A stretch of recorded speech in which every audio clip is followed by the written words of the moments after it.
Hey, Larry here. Acts 29 today. Coming to you from Sunny World headquarters in Chiang Mai, Thailand. I'd like to welcome all my viewers in Thailand and from around the world. Today we're going to continue on the journey about life after your last excuse. I left you last time we were in Israel, where we had been invited to go with a team to show the Jesus film in Jericho by Yasser Arafat had invited us. And only about 10 out of 40 people ended up going on the trip because there was some terrorist activity and they blew up a bus in Jerusalem, and so a lot of people decided they were going to cancel out of that trip. But we went anyway. And, one of the things that, I always thought, Israel was, it was like the Holy Land, the Holy Land tour and all that. And I really, I didn't have any idea of what Israel was really like. I just assumed it was like the Holy Land, like the Bible days, but when I got there, I found out it was very, very different than what I thought. And I found out that true believers, Christians that live in Israel, are still very much persecuted by the Jews. They can't get jobs. They can't live in certain places. It's unbelievable. But there's so much persecution from the Jews toward the Christians still, because the Jews, to this day, they discount the New Testament. They discount Jesus. They don't believe in Jesus. They live off the Old Testament and the law and all that. And there's different kinds of Jews.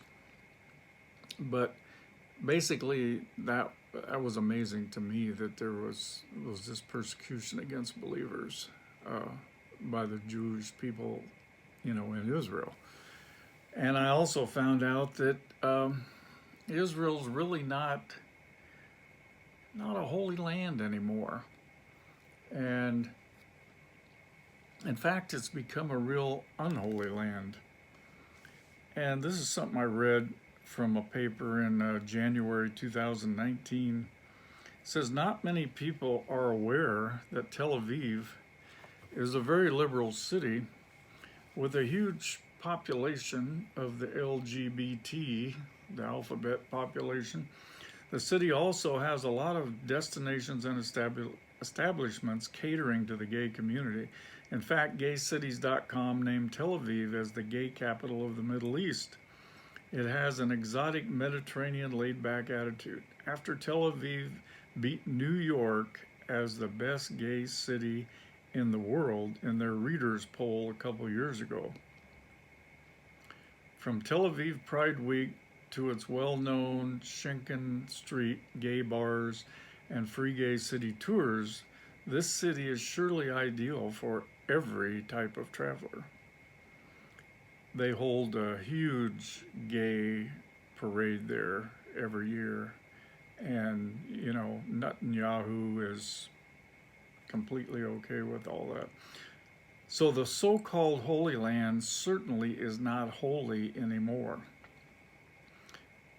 So anyway, our main objective was to show the Jesus film at the theater in Jericho. And in Jericho in those days, tourists weren't even allowed to go into Jericho.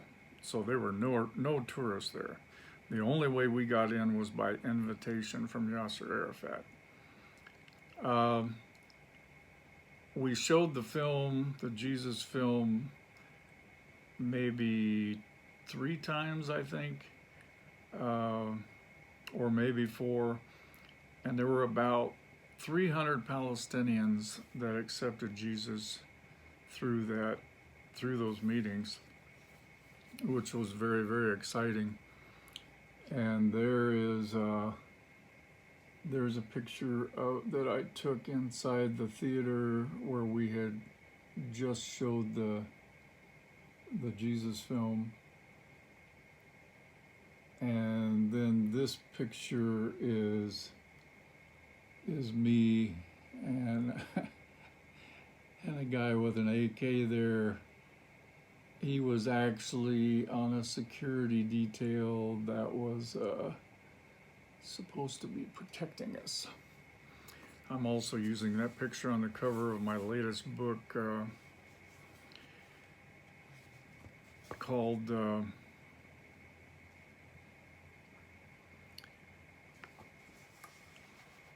Are You Out of Your Mind?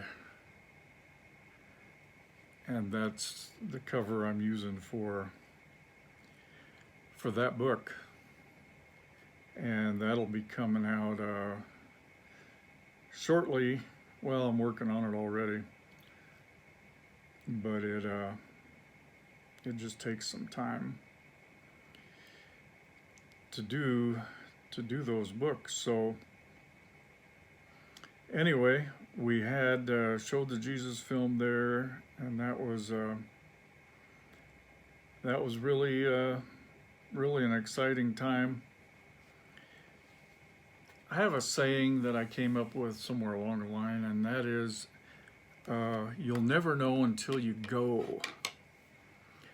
And on this trip, I met a pastor that was one of the ones that came on the trip. His name was Dan. He was a pastor from Detroit, Michigan. And he became a real good friend of mine on the trip. And on the way back, he invited me to come and minister with his congregation in Detroit. And so I went there and ministered several times. But it was a connection, and the connections happen out there. They don't happen back here while you're waiting. They happen out there when you go. That's where you meet the people that are out doing, what God's called them to do, and that's where the connections are. So anyway, we did a lot of stuff there, and we met in Urifat's office. He was in Israel that day, so he wasn't there personally, but his second command was there, and so we met with him and sat around the table and listened to him go on with his propaganda. And yeah, it was interesting to say the least. So the next place that we went was Hong Kong and China. And there was a guy in China, and he used to send out newsletters all the time, and I think he came through the church where I lived once, and I signed up for his newsletter because, of course, I was interested in what he was doing in China. So he had a newsletter, and I got one day, and he was inviting people to come to Hong Kong to help take Bibles and tracts into China, where they could go on and then be distributed to the underground church and all the cities that he was working in. So we called the Bibles bread and the tracts crumbs. That was the code names for them. And, everybody knows that by now, so it's okay to say it. So anyway, he was inviting people to come. You had to pay your own way there, but then they provided lodging and all the Bibles and tracts, and the teams to go from Hong Kong up into mainland China. And Hong Kong at that time was still controlled by China. It was shortly to be turned over to China. So my wife and I went to we saved up enough money and bought tickets, and we flew to Hong Kong. And there was supposed to be somebody there waiting for us that night when we got in, and our plane was like an hour late. So whoever was waiting for us decided, well, they weren't going to wait the extra hour, or maybe they didn't know when the plane was going to show up. At any rate, they went home.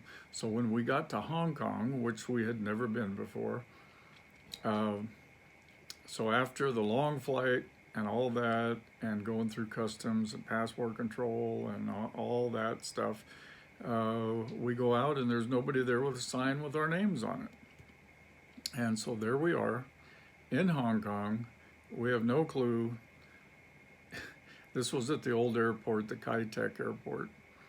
And so, you know, we figured out, well, there's nobody coming. So we just got a taxi and went into town and found a place to stay for the night. And we called the ministry headquarters the next morning, and they said, well, yeah, you know, we missed you last night, and we'll send somebody to get you. And so they sent a super nice Filipino young guy that I'm still in contact with today, and he came and got us and took us to the place where we were going to stay and all that. Well, the guy, it was called Brother Mac. This is kind of what happened, how this started. On April 15th, 1989, Brother Mac was staying at a hotel directly across the street from Tiananmen Square and saw the massacre of over 1,000 people by the communist government when students were having a protest gathering. He was so moved by that night, he decided that he had to do something to get the word of God to these people. So he single-handedly started taking Bibles into China and getting them out to the people. At that time, Bibles were not to be taken into China, and there is still much Christian persecution in China to this day. Then he had salvation tracts printed in Chinese and began to distribute to them around the cities at night, on cars, bicycle baskets, mailboxes, sleeping bodies, and anywhere that people would find them the next morning. As time went by, other believers found out about what he was doing, and having a burden for China. Also, they wanted to help, so he began to invite people to come to Hong Kong and from there take Bibles and tracts into China. I won't go into further details for obvious reasons. So that is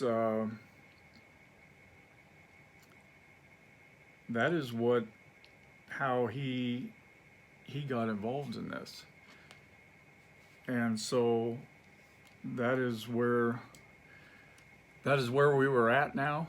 We were in Hong Kong, and we had our place to stay, and we were getting orientation into to how to do the Bibles and the tracts and all that.